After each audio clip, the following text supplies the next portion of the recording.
Freshly showered Robbie here with another, well, real talk on today's metagame.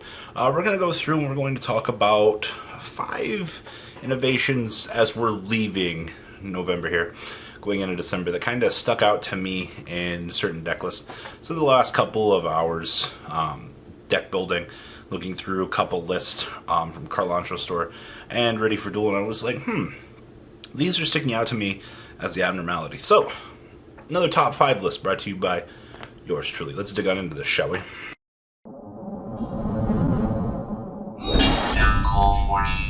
Alright, so things that are sticking out to me. Number 1, Unchained Abomination. Now, I've mentioned this card before at the beginning of this format. I actually played against an Orcust deck that was playing this. I was like, man, this card's really good. So it's Link 4, generic. You just have to use another Link monster to make it, and it's 2+. Stands at 3,000. And then it says, if a card on the field is destroyed by card effect, except for Unchained Abomination, you took out one card on the field and destroy it. Okay, that's pretty good. And then when another monster is destroyed by battle, you took out one card on the field and destroy it. That's also really good. And then, during the end phase, you can target one card on the field and destroy it. So, I would also like to point out it says during the end phase. So, in a perfect world, if you get this through to your opponent's end phase because they can't add it, you just get to pop something off of their field. That's really good. You also get to extend out another destruction. If you run over something via battle, you get the ability to destroy something else. This card is literally a whirlwind of disaster, literally. Now, a lot of today's metagame isn't playing it. The only real decks I've seen playing it definitely are more towards the Orcust side of things. The card definitely has downsides.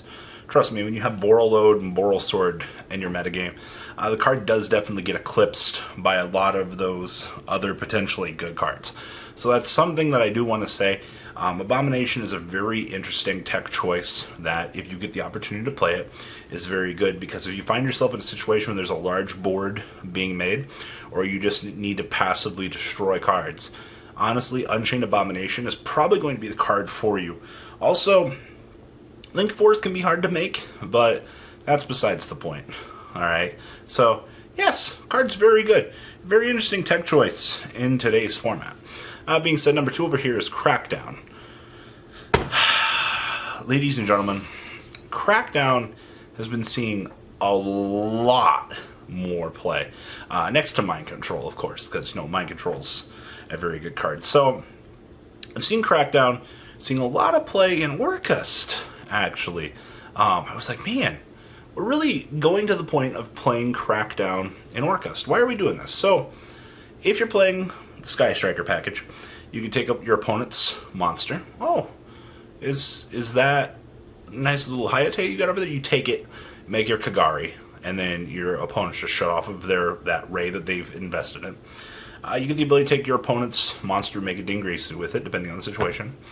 And you can just interrupt anything that is going to be deadly to your opponent. Oh, also, it's a trap card, which I think trap cards are bad 95% of the time, give or take, but Crackdown's one of those cards that if you need to spot removal something, your opponent's setting up a Borrelsword or TK, you just go, oh, let me take that really fast. It literally is able to out any of these large monsters that you find yourself having a real disadvantage against. And just simply being able to have a chainable trap card that you can interrupt what your opponent's doing and take the resource away from them, and, in conjunction with the full list of things that you're able to use against them when you can take that said monster. It's no wonder why this card is seeing play in today's metagame. I do think that it and Mind Control really can rival. It depends on the deck. Once again, ladies and gentlemen, just don't be like, Robbie's just saying Crackdown's better. No, both cards are very good. It's just, this is tech choices right now. We already know about Mind Control. And number 3 on our list, main decked and DD Crow. Now, we've been seeing a lot of DD Crow. And by a lot of DD Crow, it was in a lot of side decks for the longest time. And then Pure Sky Striker, last format, was playing Crow to an extent. I mean, It's better than the Ghost Ogre for certain matchups. Trust me on that. Card is quite ingenious right now. And then we get into this format. Now, obviously, Card in my Sky Striker isn't going to be looking at this card and going, I want to main that because confliction interest. But you really start to see this card shine when you go into the Orcust decks. The one that really stuck out to me, he was playing triple DD Crow in his main deck. I was like, really? And it was worth mentioning because Crow being able, watching your opponent, go Armageddon Knight, drop the Extender on the field, or go Armageddon Knight and then drop the Orcust Nightmare and you just Crow away. If they don't have an Extender, they're dead in the water. And honestly, the chainability of Crow, considering the fact that Called by the Graves play is just through the format right now, like, the card has literally disappeared at this point. Like, we're not worrying about. You can play things like Crow now, because we're seeing a lot less Called by the Grave. Now, as I say that, Called by the Grave will rotate back into circulation. Everybody will be like, what are you talking about, Robbie? Called by the Grave's everywhere. As I'm making this video, Called by is not really seeing a lot of play.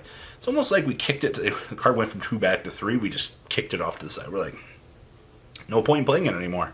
Like, the card is very dependent on the format. But with that being said, that's what you're looking at right now. Triple DD Crow, by the way. Next up is the Sky Striker package. Coming out of a YCS this weekend. 4 top tier decks. All in top cut.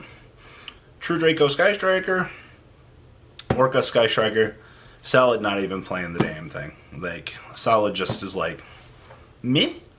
I don't need it. Like, I'm able to function on an Access without this, which is honestly kudos to you, Salad.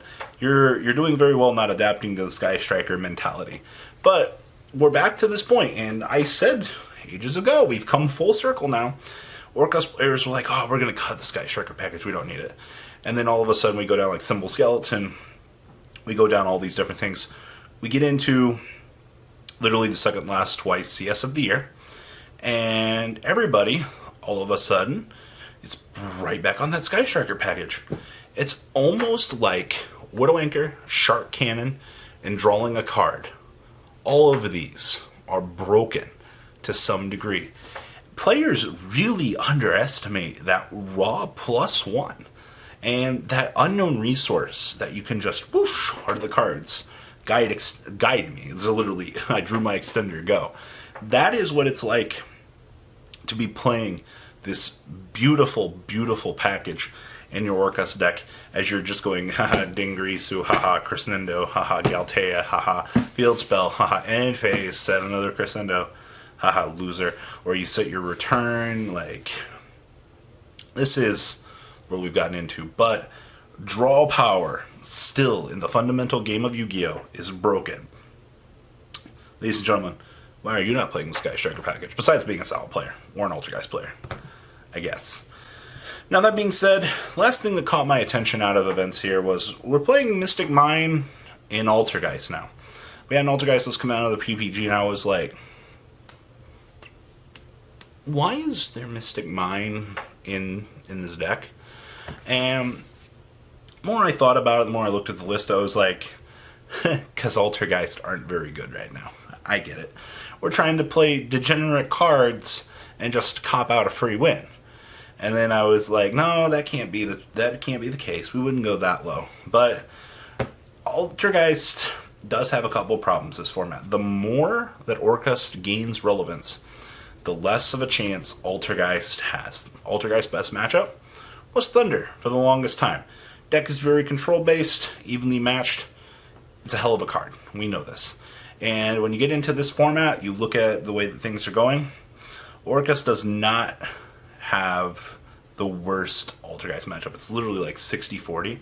Geist players, you can tell me wrong, you're probably playing against bad Orcust players. It really depends, but that matchup can get skewed very quickly, and it only takes your opponent going first just give you a really bad time, because one good crescendo, it's over.